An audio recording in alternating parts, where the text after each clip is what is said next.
Okay, welcome to Teamstevens again. We have another game. This one is between Jason Kent as white and Lewis Stevens as black representing Team Stevens.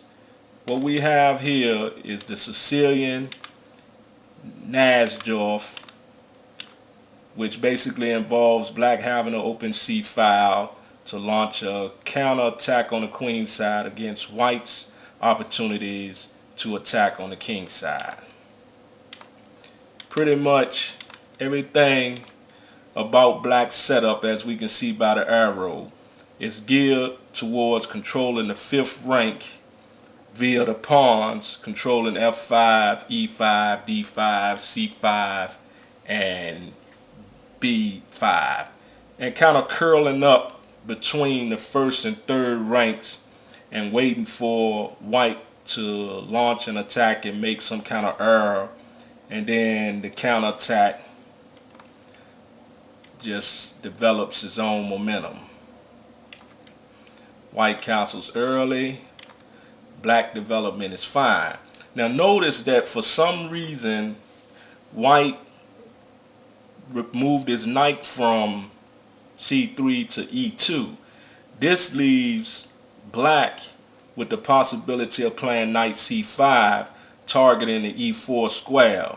However, also the threat of knight c5 is to capture the bishop on d3 and gaining the pair of bishops.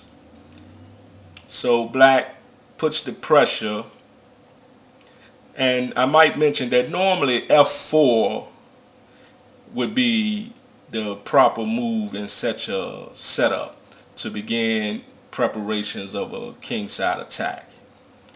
So followed by queen e1, etc. Okay, now knight g6, temporarily protecting the e pawn, which black is gonna push with the idea of h5, h4, and then when the knight retreats, capturing the pawn. However, white played f3, which in my opinion, perhaps h4 was playable. However, after knight g5, threatening to capture on e3, as well as h4, white is still in a bad way. Okay, so pushing on the pawn. Once my opponent played knight h1, I began to try to figure out why would he go that way versus d7, since the pawn is protected now. He could have, not d7, excuse me, but e2. But what I realized is he anticipated me to push the pawn, and then he would pass it and then launch an attack against the pawn. So I played into it anyway because I was able to see a counter against what he was trying to do based on the fact that he has a unprotected bishop on e3 and an inadequately protected knight on d4. I counted the number of moves that it would take him to set up his situation, and I basically had to find an amount of moves that would equal out to that and put them in a proper order so that they won't be readily noticeable. So I played queen c7 to allow him one of the moves that's necessary in his attack, which is rook e1. That way he can get the bishop to f1 and the knight to f2. My response to rook e1 was now to move my king, which in the counterattack that I have planned, I needed to do that anyway, and I'll explain more about that later. Okay, so now he was able to drop back to f1. Okay, bishop d7 is one more move because he has to play knight f2 first, and allows me to play g6. And my plan, as you can see by the arrows, is once he captured the pawn, which he did, I'm going to play e5.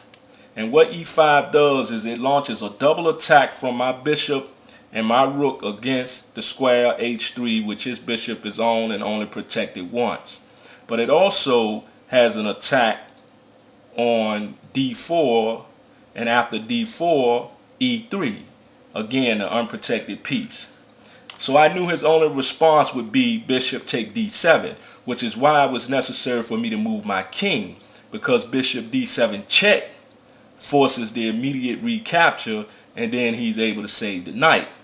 But bishop take d7 without a check allows e take d4, and now the d pawn is threatening the bishop on e3, as well as my queen and two knights threatening the bishop on d7.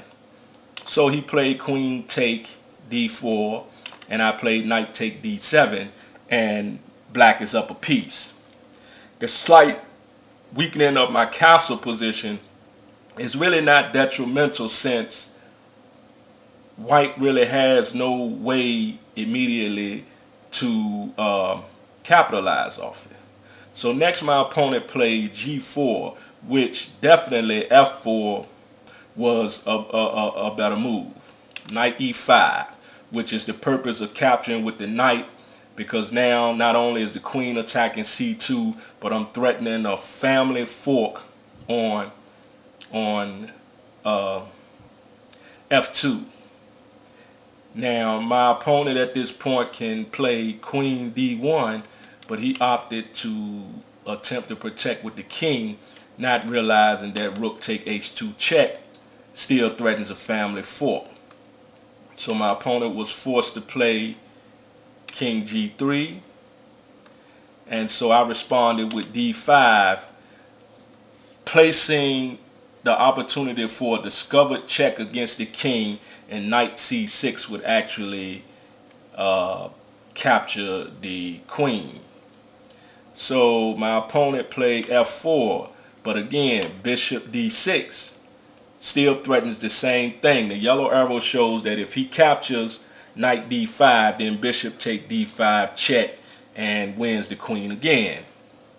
So my opponent played rook h1, and my reply to that was rook capture, pawn g5, rook check, block with the knight, king went back, pawn takes, and after a long series of moves, my opponent was actually able to overcome his situations.